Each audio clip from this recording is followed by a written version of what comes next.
Hello, everyone. Welcome back. I'm Natasha, your host for today. If you're new here, I want to let you know that we upload a new English learning video every day to help you improve your English skills faster and more naturally. In today's episode, you'll boost not just your English listening skills, but also your speaking fluency and your ability to understand real-life American English. Today's topic is one of the most practical and useful lessons you'll ever watch. We're talking about the most used American phrases for daily life conversations.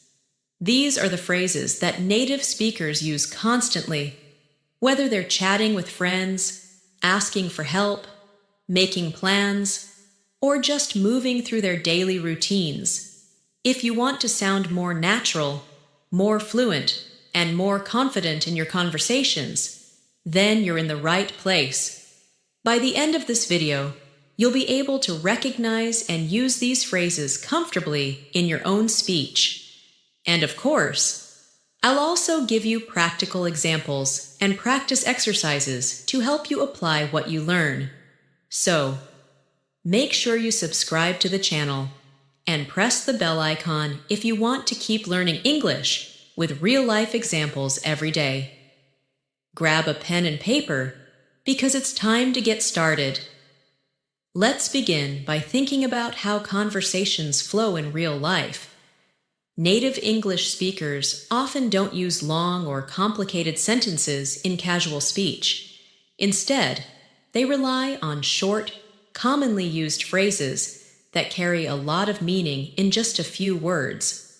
For example, a simple phrase like, "What's up?" can replace a longer question like, "How are you doing today?" or "What's going on in your life?" But if you only study grammar and vocabulary lists, you might miss out on these key phrases that make your English sound alive, friendly, and natural. That's why today's video is all about helping you master those everyday expressions. Imagine you walk into a cafe in New York. The barista might greet you with a cheerful, "Hey, how's it going?" That's a very common American phrase. Now, the literal meaning of "how's it going" is similar to "how are you?" but it sounds much more relaxed and conversational. You could reply, "Not bad. How about you?" Another common phrase that shows you're participating in the social rhythm of American English. These small exchanges are everywhere in daily life, in shops, on public transport, in offices, at the gym, even online. If you can get comfortable with these phrases, your conversations will become smoother and more enjoyable. Let's look at another example. Suppose you're talking to a coworker and they say, "I'm swamped today." If you don't know this phrase, you might be confused. But "I'm swamped" just means I'm really busy. Americans love to use colorful expressions like this to describe how they feel or what they're doing. Another similar phrase is, "I've got a lot on my plate," which also means the person has a lot of work or responsibilities at the moment. These are the types of phrases you'll hear all the time in American English, and learning them will help you connect more easily with native speakers. Now, let's do a short practice exercise to help you absorb these phrases. Imagine you're at work and your colleague asks, "Hey, how's it going?" You respond, "Pretty good, just a little tired. How about you?" Then they say, "I'm swamped. Got back-to-back meetings today." This is a realistic and common type of exchange that you might experience in an American office. Try repeating the whole dialogue out loud, or better yet, write your own version of the conversation using similar phrases. Practicing in context is the best way to remember new expressions and use them naturally. Another area where American phrases shine is when making plans. Let's say you want to suggest meeting up with a friend. You might say, "Wanna grab lunch?" which is a casual way to ask, "Do you want to go have lunch together?" Notice how wanna is used instead of want to. This kind of contraction is very common in spoken American English. Your friend might respond, "Sure, sounds good. I'm down for that." Here, "I'm down" is a phrase that means "I agree" or "I'd like to do that." These are the kinds of phrases that keep conversations light and friendly. Let's do another short practice. Imagine you're texting a friend. You type, "Hey, wanna catch a movie this weekend?" They reply, "Sounds good." "I'm down. Let's do Saturday night." Now it's your turn. Try writing a similar text using these same types of phrases. The more you play with these structures, the easier it will be to use them when you speak. Daily life is full of small moments where the right phrase makes all the difference. Picture this. You're running late to meet someone, and you send them a quick message saying, "Running a bit behind. Be there soon." This is much more natural than saying, "I'm late and will arrive shortly." Or maybe someone asks you for a favor, and you respond, "Sure thing," instead of a formal, "Yes, I can do that." These phrases are part of the rhythm of casual American conversation. They don't just communicate meaning, they communicate tone, mood, and friendliness. Here's a mini story to help you practice. Imagine it's a Saturday morning, and you're heading out to meet a friend at a local cafe. You text, "Hey, just heading out now. Be there in 10. Your friend replies, "Cool, no rush." "I'm chilling here." Once you arrive, you say, "Hey, sorry I'm a little late." Your friend smiles and says, "No worries. I just got here too." You sit down and say, "Let's grab something to eat. I'm starving." This mini story uses several common phrases: no rush, chilling, no worries, grab something to eat, and I'm starving. All of these are natural and widely used in American English. Now try to rewrite the mini story in your own words, but keep the structure similar. Replace the setting if you like. Maybe you're meeting at a park or a bookstore instead of a cafe. The goal is to practice using real phrases in real situations. Let's continue exploring more commonly used American phrases that you can hear every day in casual conversations. One phrase you'll definitely come across is, "Hang on a sec." This simply means, "Wait a moment." It's often used when someone needs a brief pause to do something before continuing a conversation. For example, if you're on a phone call and someone knocks on your door, you might say, "Hang on a sec, someone's at the door." This phrase is informal, friendly, and perfect for both in-person and phone conversations. A similar phrase is, "Give me a minute," which can also mean you need a little time. Here's a short practice exercise. Imagine you're at your desk working, and your friend calls you. You say, "Hey, hang on a sec, I just need to close my door." After a moment, you continue the conversation. Now try using it in your own situation. Maybe you're cooking and you say, "Hang on, I need to stir the pot." Practicing phrases like this in real situations will make your spoken English more natural and fluent. Now let's move to another very popular American phrase, "No big deal." This is used to say something is not a problem or not important. For instance, if you accidentally bump into someone and say, "Sorry," they might reply, "No big deal." It's a polite and easygoing way of saying, "It's okay." Another similar phrase is, "No worries." which is also very common and can be used in the same way. Both of these phrases create a relaxed tone and help keep conversations smooth and friendly. Let's try using both in a short story. Imagine your friend forgot to bring your book back. They apologize and say, "I'm so sorry I forgot your book."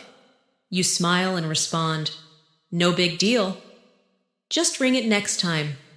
Then they add, "Thanks. I'll remember, no worries." This small exchange shows how these phrases can be used to keep communication light and respectful. Try writing your own version of this situation or acting it out loud. Another powerful phrase in American English is, "You bet." It means definitely or of course. It's a short, enthusiastic way of agreeing with someone or confirming that you'll do something. For example, if someone says, "Thanks for helping me," you might reply, "You bet." It shows friendliness and a willingness to help. You might also hear this in restaurants. A waiter might say, "Would you like some more coffee?" And the customer replies, "You bet." It adds energy to the conversation. Let's take another example from everyday life. Imagine someone asks you, "Can you pick me up at 7?" And you say, "You bet. I'll be there." Then they say, "Awesome, thanks." Try saying this dialogue out loud, and then switch roles and try again. Getting comfortable with these expressions will make you sound like a confident English speaker. Sometimes in conversations, we need to express agreement quickly. A common phrase for this is, "I hear you." This doesn't mean you're just hearing the sound.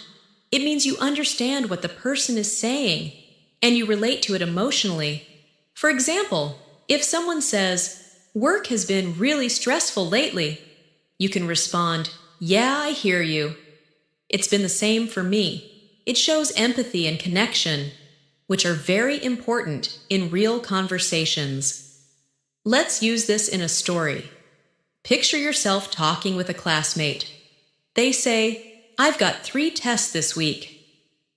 I'm exhausted." You nod and say, "I hear you. I've been up late studying too." Then they respond, "Glad I'm not the only one." You've just had a meaningful and natural exchange using real American English. Try to think of a situation where you can use "I hear you" and say it out loud. Even better, write a small dialogue using it. Another phrase you'll often hear is, "It's up to you." This means the decision depends on the other person. It's often used when making choices together. For example, 2 friends are deciding where to eat. One says, "Should we get burgers or pizza?"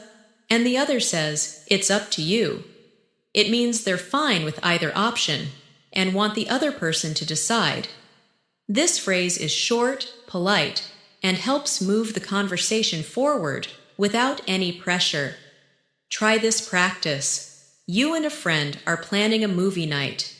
You say, "Do you want to watch a comedy or an action film?" Your friend replies, "It's up to you. I'm good with anything." Then you decide, "Okay, let's go with the comedy." Using phrases like this shows flexibility and consideration in your conversations. Practice saying it in different tones, casual, cheerful, or even serious, depending on the context. Here's another common and very American phrase. "I'm good." It can be used in many different ways. Sometimes it means "I'm okay" or "I don't need anything." For example, if someone offers you more coffee, you might say, "No thanks, I'm good." Or if someone asks, "How are you?" you can simply reply, "I'm good." It's a quick, relaxed response that fits many situations. American speakers love simplicity, and this phrase is a perfect example. Let's take a short practice story. You're visiting a friend's house. They say, "Want something to drink?" You reply, "I'm good, thanks." Later they ask, "How have you been?" And you say, "I'm good. Just been busy with work." Try to recreate the story out loud or in writing using your own details. You could change the location or the relationship. Maybe it's a neighbor or a cousin. The key is to use I'm good naturally. Let's also talk about for sure. This is a positive response that means you absolutely agree. For example, someone might say, "That restaurant has the best tacos." And you reply, "For sure. I love their food." It can also mean, "Yes, absolutely," when making plans. "Are you coming to the party tonight?" For sure. It's upbeat and friendly, often used among friends and coworkers. Here's a quick scenario to practice. Imagine you and your coworker are talking during a break.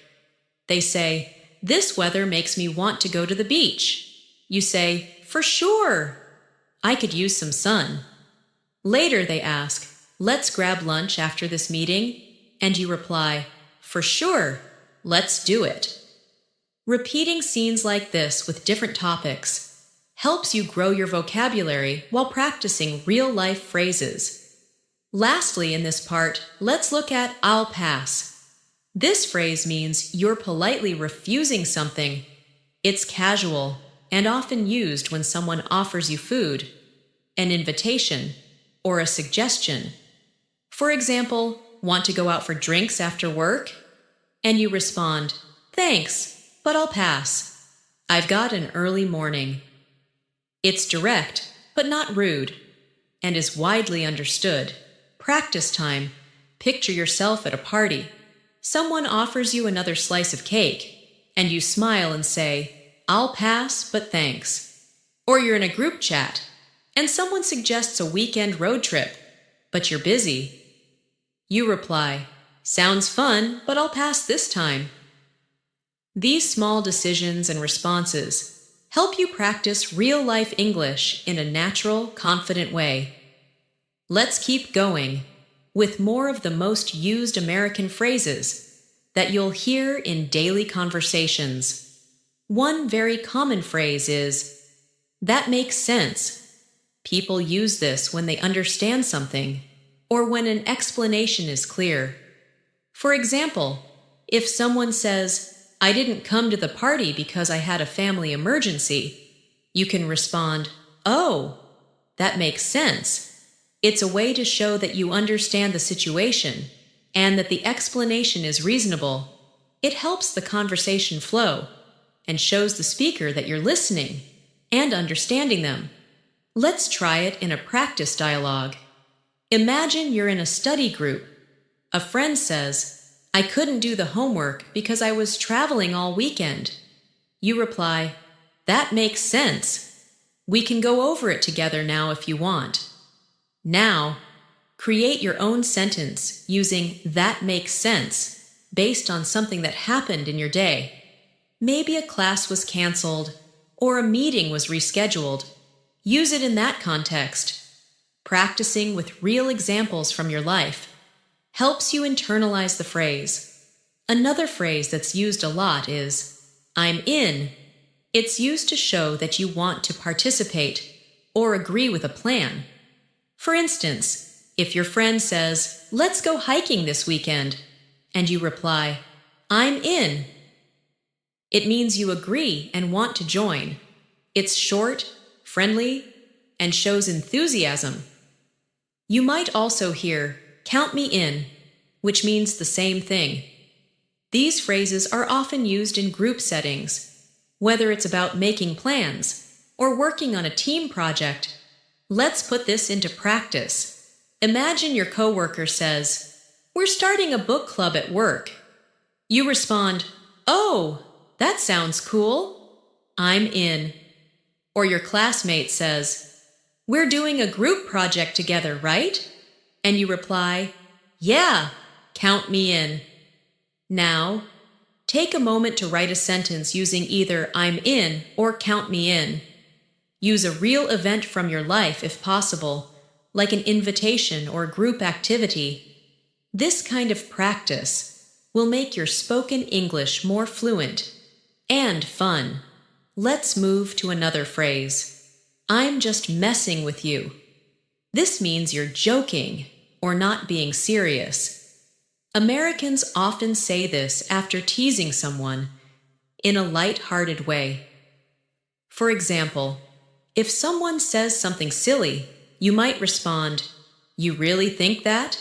Just kidding. I'm just messing with you." It's important to use this phrase with a smile and in situations where everyone is comfortable, because humor can be tricky in different cultures. Still, this phrase is extremely common in casual American English. Here's a short scene. Your friend shows you a funny shirt and says, "I'm going to wear this to the wedding." You look shocked and say, "Seriously?" Then they laugh and say, "Nah, I'm just messing with you." Try writing or saying a similar conversation aloud using this phrase.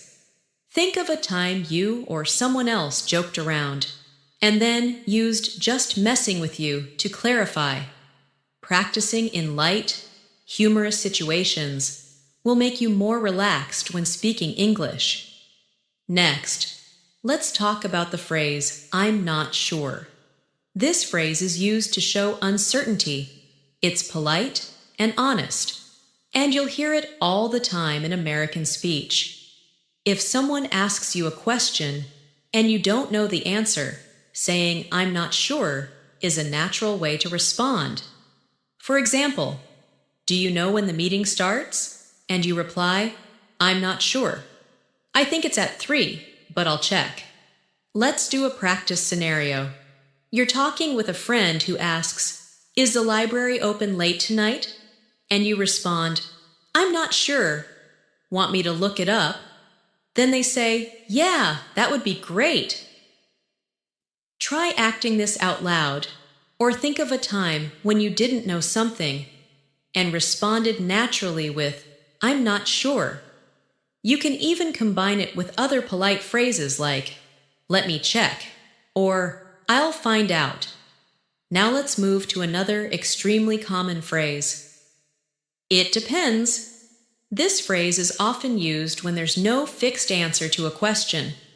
For example, if someone asks, "Do you like working from home?" You might say, "It depends. I like the flexibility, but I miss seeing my coworkers." This shows that your answer changes based on different factors. It's a very useful phrase in real conversations, because not everything in life has a simple yes or no answer. Let's practice with this in a short dialogue. A friend asks, "Do you want to go out tonight?" You say, "It depends. What time and who else is coming?" Then your friend says, "Just us, around 8. You nod and reply, "Okay, I'm probably in." Try using "it depends" in your own example. Maybe someone asks if you like a certain food or movie. How would you respond with that phrase?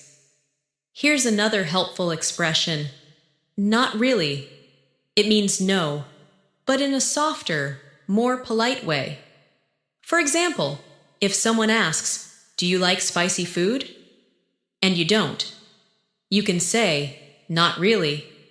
It sounds less harsh than just saying no.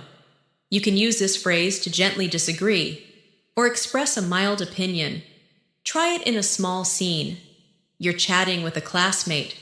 They ask, "Do you go to the gym a lot?" And you reply, "Not really. I prefer walking outside." Or maybe a coworker says, "Did you like that movie?" And you say, "Not really. It was a bit slow for me." Practice using this phrase to express your opinions in a friendly, calm way. Let's look at one more popular American phrase, "No way." This is often used to show surprise or disbelief. For example, if someone tells you, "I just met a celebrity at the airport," you might respond, "No way." It can be used for both good and bad surprises. Just be sure to use the right tone, high and excited for surprise, or low and doubtful if you don't believe the person. Let's try a fun practice story. Your friend says, "Guess what? I won a free trip to California." You respond, "No way, that's amazing." Then they say, "Yeah, I still can't believe it." Try making up your own situation where someone tells you surprising news and you reply with, "No way." Repeating it in different tones will help you sound more natural and expressive. To wrap up this section, let's quickly review and practice a few of the phrases we covered.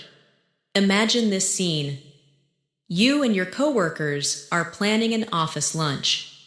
Someone asks, "Mexican or Italian?" You say, "It depends. What's everyone in the mood for?" Another coworker says, "I'm in for Mexican." Someone offers you hot sauce, and you reply, "Not really. I don't do spicy." Then a friend says they can't join because of another meeting. You reply, "That makes sense. We'll catch you next time."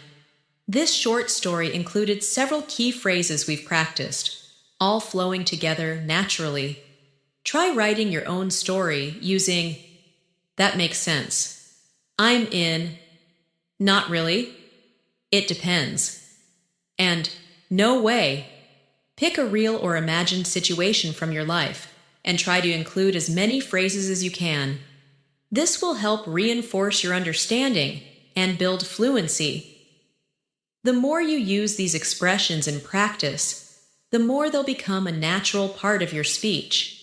Let's now explore more phrases that Native American English speakers use in daily conversations, especially in casual settings with friends, family, co-workers, and even strangers. One common and useful phrase is, "Sounds good." It's used to show agreement or confirmation in a friendly way. For example, if someone says, "Let's meet at 6, you can reply, "Sounds good." It means you agree with the plan and are fine with it. It's short, polite, and very commonly used in both spoken and text conversations. Another version of it is, "That works for me," which means the same thing. Let's look at a little practice scenario. Your friend says, "I'll call you tonight around 8. You respond, "Sounds good. Talk then." Or, in another example, your classmate says, "Let's work on the project after lunch." You reply, "That works for me." Try making your own sentences with these phrases. Think about your day. If someone invited you to do something or made a plan with you, how would you respond? Use "sounds good" or "that works for me" to agree casually. Another phrase that's extremely common in American English is "take it easy." This phrase is often used when saying goodbye. It's a way to wish someone a relaxed or peaceful time. You might hear it at the end of a conversation between friends or coworkers. For instance, someone might say, "All right, I'm heading out." And the other person replies, "Take it easy." It's friendly and shows care without being too emotional or formal. Let's put it into practice. Imagine you're finishing a phone call. Your friend says, "I've got to go, dinner's ready." You say, "All right, take it easy. Talk to you later." This is a great alternative to always saying bye or goodbye. Now try saying it in your own sentence. You might be leaving work or ending a chat. Use "take it easy" to sound more natural. One more friendly and flexible phrase is "let me know." It's used to ask someone to tell you something later when they have more information. It's often followed by "if" or "when." For example, "Let me know if you're coming tonight," or "Let me know when you're free." You can use it in professional emails, friendly texts, or spoken conversation. Let's see a short example. Your coworker says, "I might be a little late to the meeting." You say, "No problem. Just let me know when you're on your way." Or you're planning something with a friend, and you say, "Let me know if you change your mind." Now it's your turn. Think of a real situation where you're waiting for someone's reply or decision. Try writing or saying a sentence with, "Let me know." This will help you use it naturally and politely. A very common casual phrase used in American English is, "I gotcha." It's the shortened form of "I got you," and it means, "I understand," or "I'll help you." It can be used to show support or understanding. For instance, if someone explains a problem they're having, you might say, "Gotcha, that sounds tough." Or if a friend drops something and you pick it up for them, you can say, "I gotcha." It shows friendliness and connection in a quick, informal way. Let's try it in a mini scene. Your friend says, "I'll be a little late because of traffic." You reply, "Gotcha. See you when you get here." Or your coworker says, "Can you cover for me during lunch?" And you respond, "Sure, I gotcha." Try to use this phrase in a real-life example from your day. Maybe someone shared something with you, or you helped someone. Use gotcha in your response. Another useful American phrase is, "I'm on it."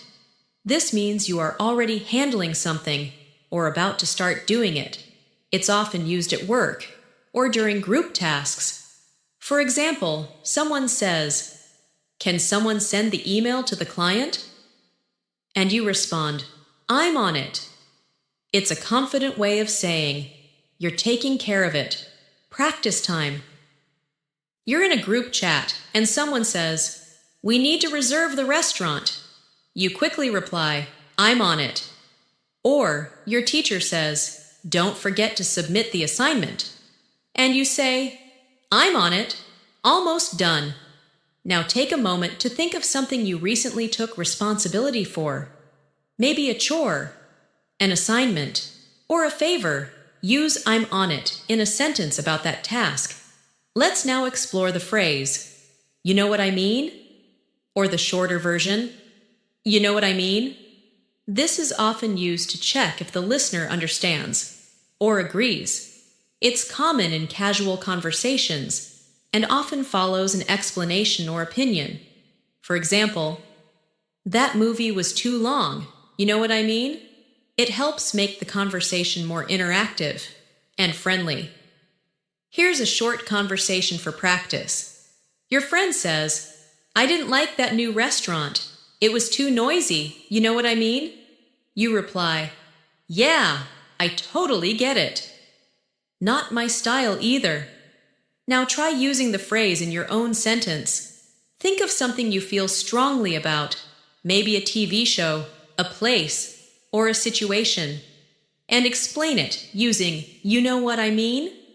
Another casual phrase that you'll hear all the time is, "It's all good." This phrase is used to say that everything is okay, even if something went wrong. It's a relaxed way of saying, "Don't worry about it."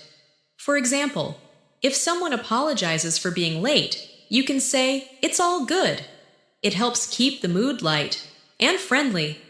Let's look at a practice situation. Your friend shows up late to a lunch meeting and says, "Sorry, I'm late." You smile and respond, "It's all good. I just got here too." This phrase helps take the pressure off others and creates a forgiving, easygoing atmosphere. Try writing or saying a sentence using "it's all good" based on something that happened recently in your life. Now let's talk about "I feel you." This is a phrase that expresses empathy. It means you understand someone's feelings or situation, especially if they're going through something difficult. For instance, someone says, "I've been so overwhelmed with work lately," and you reply, "I feel you. Same here." It's a very informal and friendly way to say you understand and relate. Here's a practice example. Your classmate says, "I'm so tired of exams." You reply, "I feel you. It's been a crazy week." This small expression can make people feel heard and understood.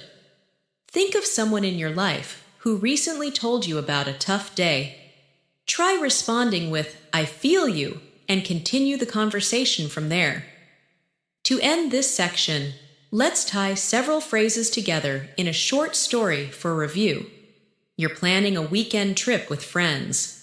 One of them says, "Let's leave early on Saturday, like 7 a.m." You reply, "Sounds good. That works for me." Another friend says, "Not sure if I'll make it that early." You respond, "Let me know what works best."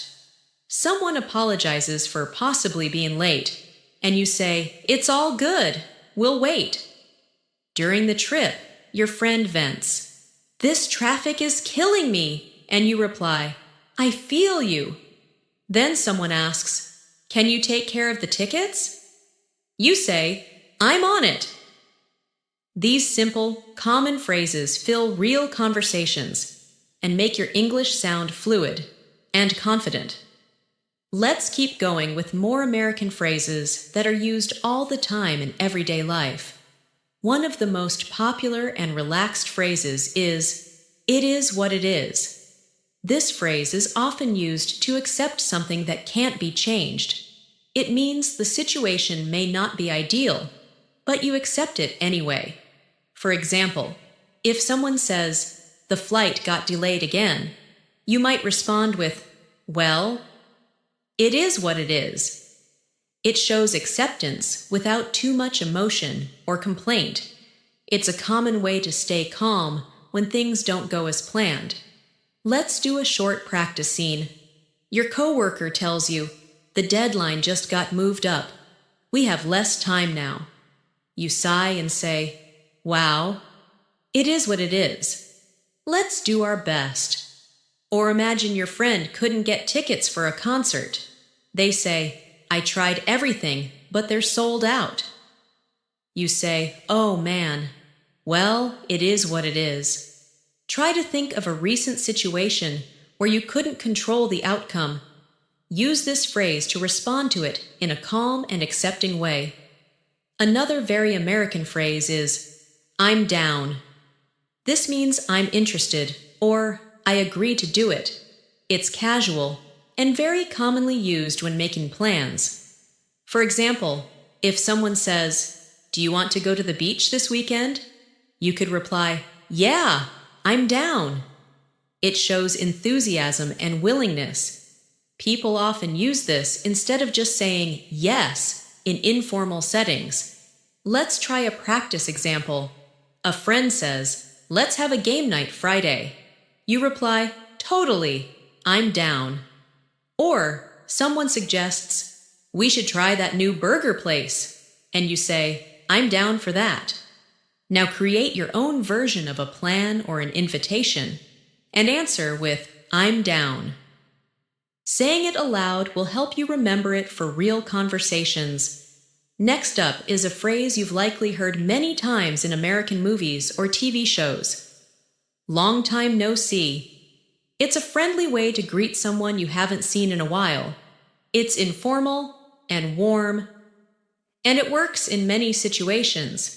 For example, if you run into an old classmate, you can smile and say, "Hey, long time no see?" It immediately adds friendliness to the reunion. Let's use this in a scene.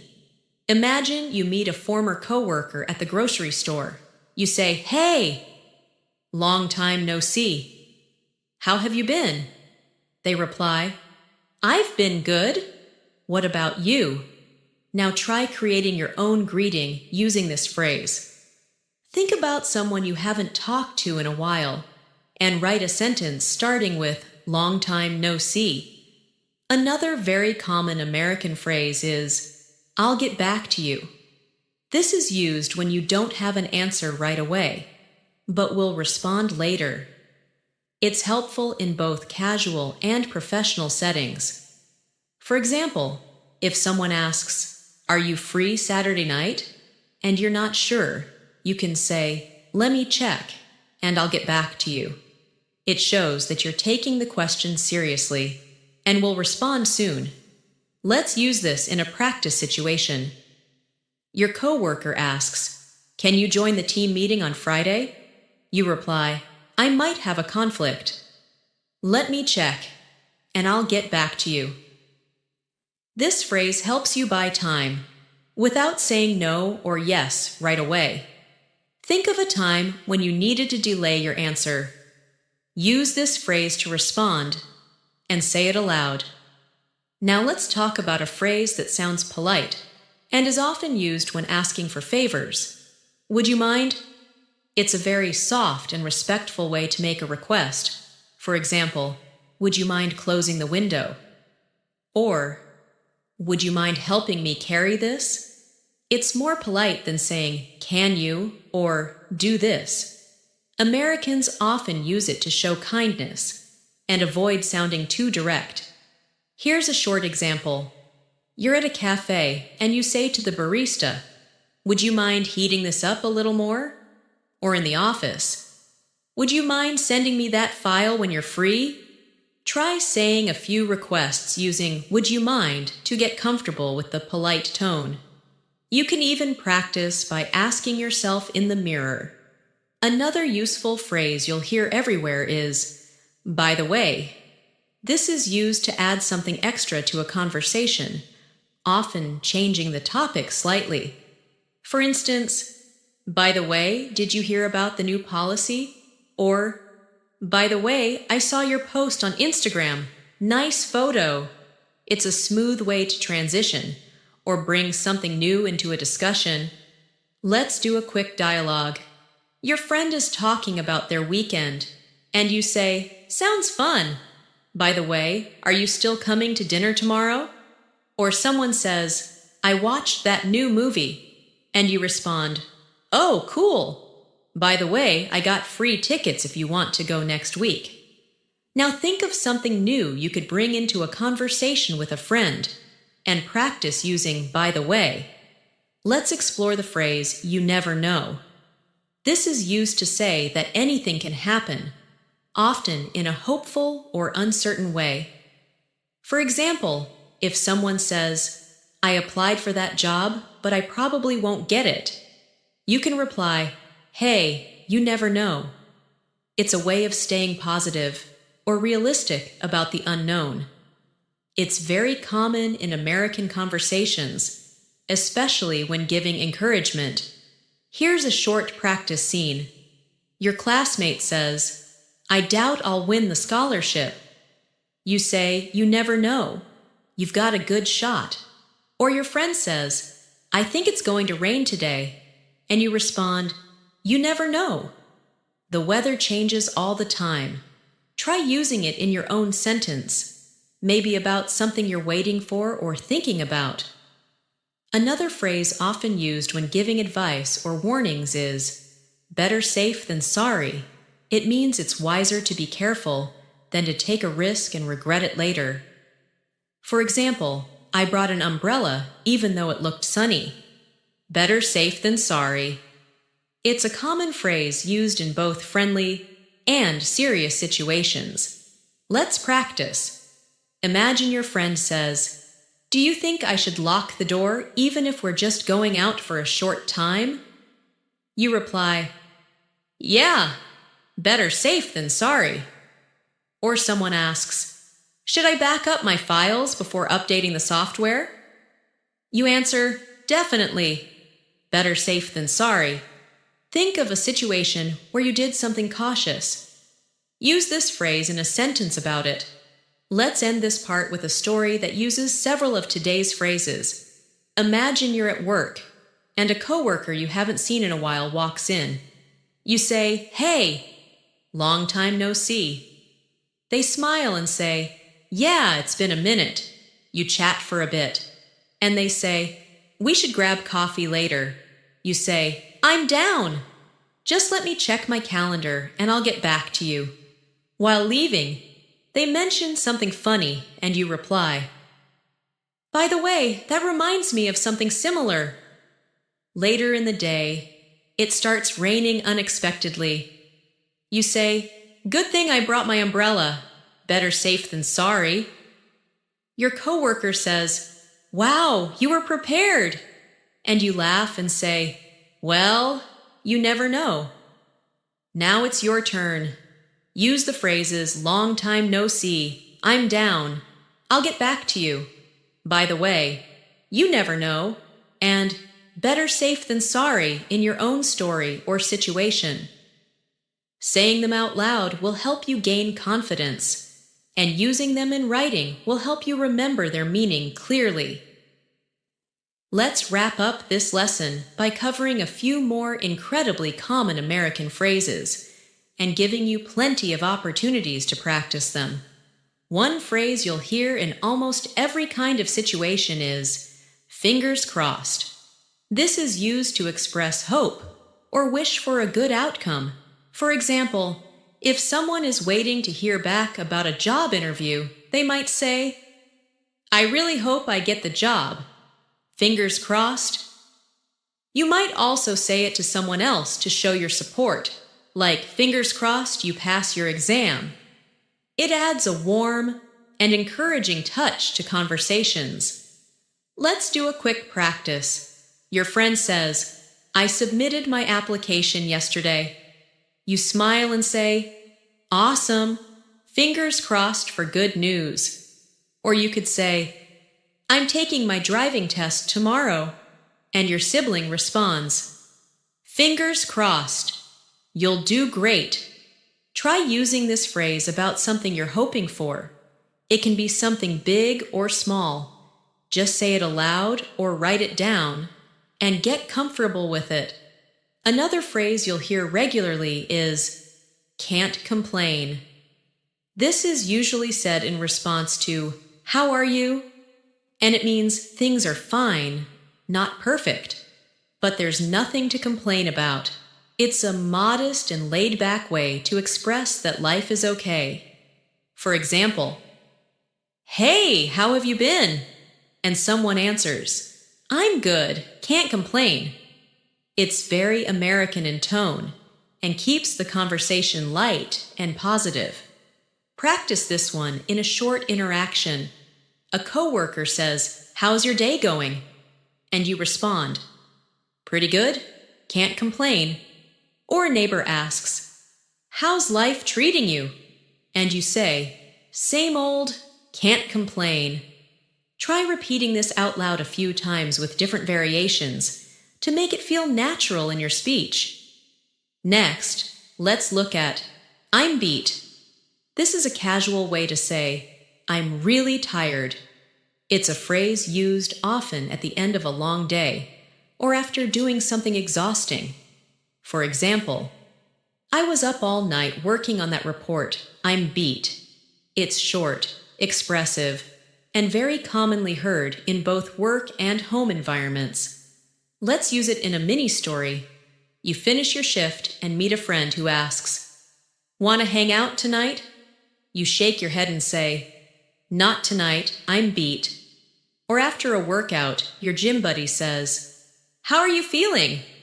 And you laugh, "Man, I'm beat." Try using this phrase after a tiring moment in your day. It's useful and sounds natural in everyday conversations. Another expression you'll want to know is "out of the blue." This means something happens suddenly and unexpectedly. For example, "He called me out of the blue after 5 years." It describes surprise and can be used in both positive and negative situations. It adds color to your stories and makes them more engaging. Here's a practice scene. Your friend says, "How did you hear from Rachel?" And you reply, "She texted me out of the blue last night." Or your boss says, "Why were you late?" And you say, "My tire blew out, just happened out of the blue." Think of something surprising that happened recently and describe it using this phrase. Practice saying it aloud in a complete sentence. Let's explore the phrase, "I'll take a rain check." This means you're politely declining an invitation, but you're open to doing it later.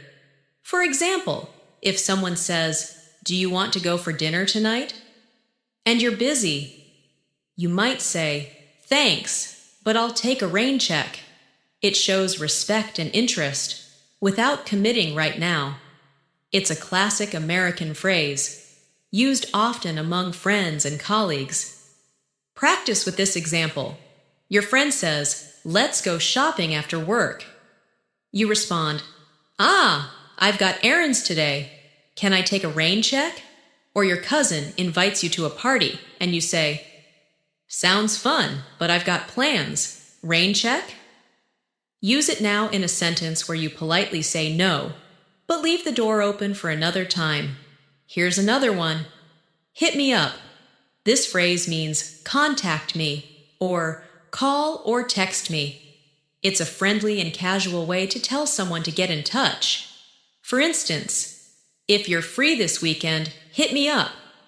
Or, "I'm always around. Just hit me up if you need anything." You'll often hear it in texts and spoken English, especially among younger people. Let's put it in a short dialogue.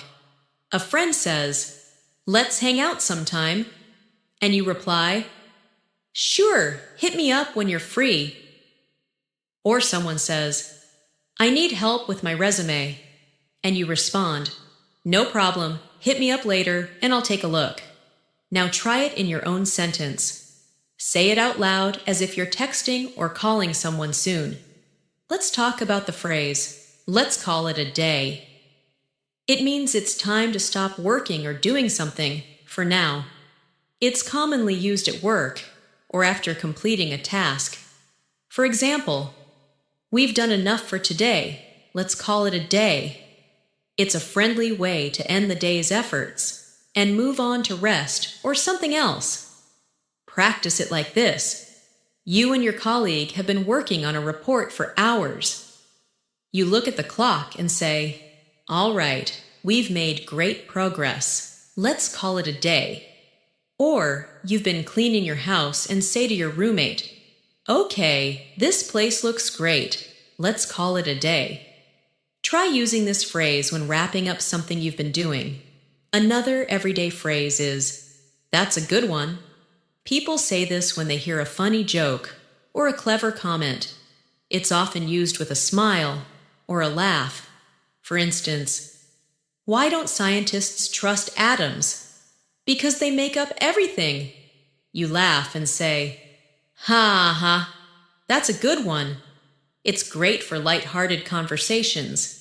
Here's a short example. You're chatting with friends and one of them tells a funny story. You laugh and say, "That's a good one. I needed that laugh." Now come up with your own mini joke or memory and respond to it using the phrase. You can even say it after watching a funny video or reading something clever. Let's tie this all together in a closing story. Imagine you've had a long day at work. Your friend texts, "Want to grab dinner?" But you reply, "I'll take a rain check. I'm beat." They say, "No problem, hit me up when you're free." The next day, something surprising happens and you text them. "Guess what? Out of the blue, my old college roommate called me." You share the story, laugh together, and at the end of your day, you say to yourself, "Let's call it a day." You've just used several common American phrases in natural, real-life conversation. To finish, take a few minutes to review all the phrases from today's lesson. Try to create your own conversations, journal entries, or even text messages using "Fingers crossed," "Can't complain," "I'm beat," "Out of the blue," "I'll take a rain check," "Hit me up," "Let's call it a day," and "That's a good one." The more you use them, the more fluent and confident you'll become. And remember, fluency doesn't come from memorizing rules. It comes from living the language, one phrase at a time. Keep practicing, and soon these American phrases will become part of how you think and speak. Thanks a lot for spending your time with me today and practicing these powerful American phrases. I hope you found this lesson helpful. and that you'll start using these expressions in your daily conversations. Don't worry about being perfect. The key is to stay consistent, keep practicing, and enjoy the process of learning. If you liked today's episode, make sure to subscribe to the channel so you don't miss any of our daily English lessons. And don't forget to hit the bell icon to stay notified whenever we upload a new video. This is Natasha signing off. Keep learning, keep growing. And I'll see you in the next lesson. Take care and happy learning.